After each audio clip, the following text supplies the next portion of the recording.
The Arabs used to braid their hair, men. So would we say that this is a sunnah? Of course not.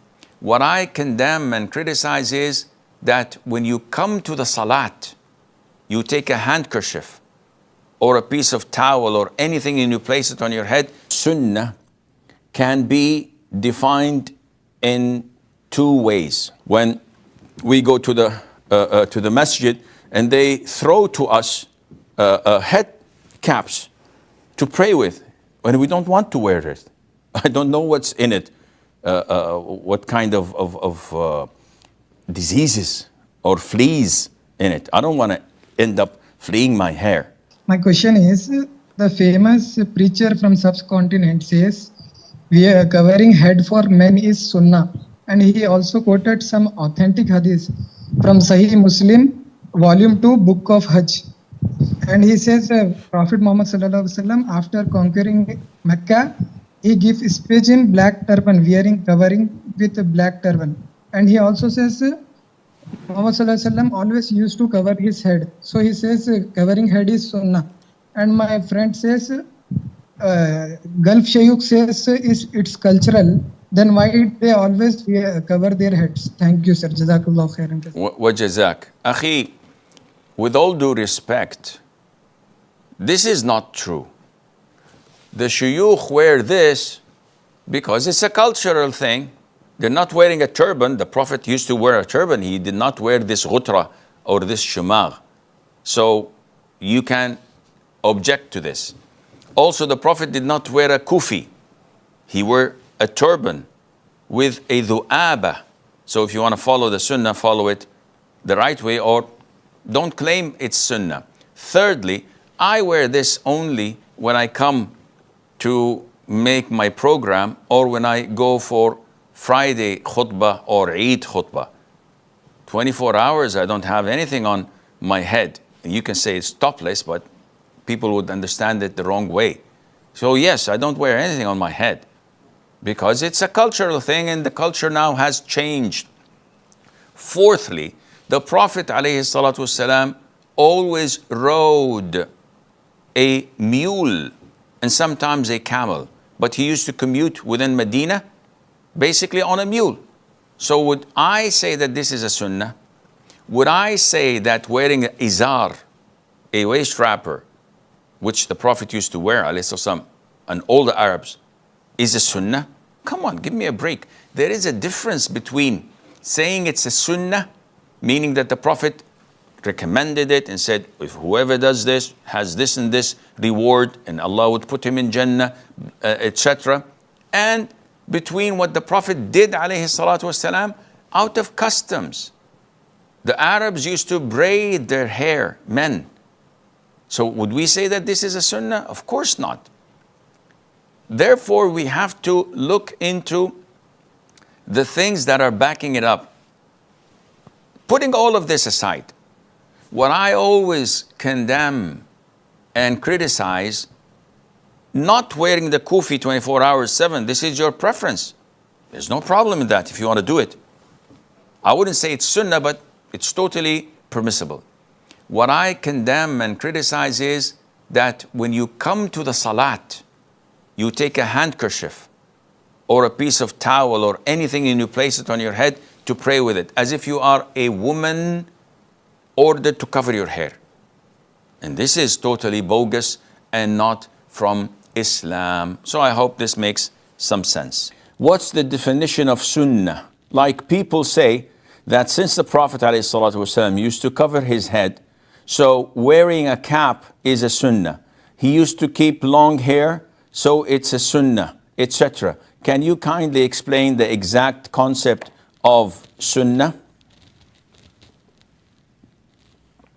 First of all, the scholars say that sunnah can be defined in two ways. So we have the 5 rulings, which are mandatory, obligatory, known as wajib. Then we have mustahab, or recommended, or voluntary, or sunnah. Then we have permissible, mubah. Then we have makruh, which is not recommended, disliked. And finally, we have prohibited, which is haram. So sunnah comes in the second level, which is something that is recommended. If you do it, you're rewarded. If you don't do it, you're not sinful. This definition goes in line with the process of fuqaha, the jurors. While the usul al-fiqh, fundamentals of fiqh, they say that sunnah is the way of the Prophet ﷺ.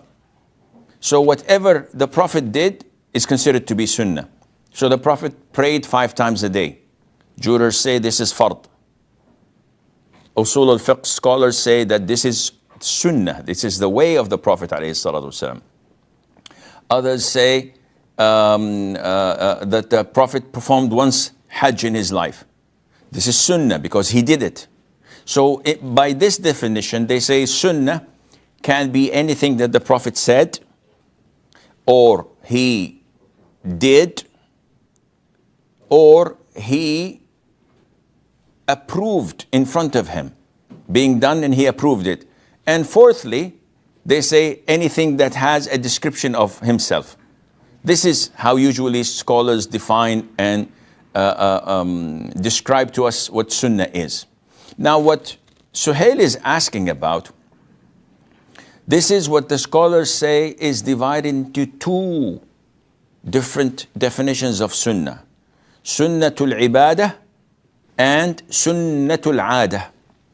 Sunnatul Ibadah is whatever the Prophet did ﷺ as a form of worship. So he prayed 2 rak'ahs after dhuhr. This is Sunnat Ibadah. He, when performing tawaf, did al-ittiba' where he uncovered his right shoulder with his ihram. This is Sunnatul Ibadah. When, for example, entering the masjid, you enter it with the right foot. For those who say that this is part of the sunnah, and exit it with the left. This is Ibadah. Now, Aada means culture, custom, habit. And this is not related to Islam. This is related to traditions. So if we say that the Prophet ﷺ used to commute from point A to point B on a mule or a donkey, would anyone in his right mind say, this is a form of worship. Tomorrow I'm going to Wall Street, or I live in Manhattan or whatever. I'm going to take my mule to work or go to the gym. Of course not. The Prophet used to sit on the floor. So you don't go to a 5 or 7-star hotel and leave the table and sit on the floor because this is sunnah. No, this is not sunnah.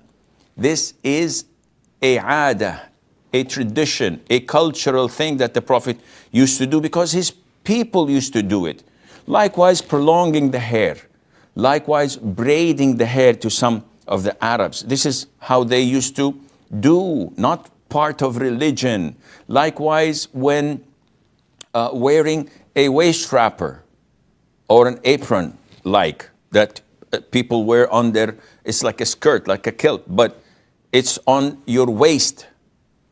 You don't go to the office or to the masjid wearing this because this is customary. This is according to what your people wear. If I wear this and I go to the Friday khutbah to deliver the Friday, they will pull me down. They say, what are you doing? This is not our customs. I would say, this is sunnah. I said, no, it's not sunnah. Otherwise, where's your mule? Where's your donkey? Where's your camel that the Prophet used to ride, alayhi salatu, and so on. So wearing the cap is from that type. You're not rewarded for it. And especially if you only put it on when you go to pray, like some of the brothers in the subcontinent do. Some of them even just place a handkerchief and they tie it on their head for prayer. And afterwards they fold it and put it in their pockets. I've seen this in Turkey, in Bosnia Herzegovina, when we go to the masjid and they throw to us head caps to pray with when we don't want to wear it. I don't know what's in it, what kind of diseases or fleas in it. I don't want to end up fleeing my hair. So this is all customs, and it has nothing to do with the sunnah of the Prophet alayhi as-salatu was-salam.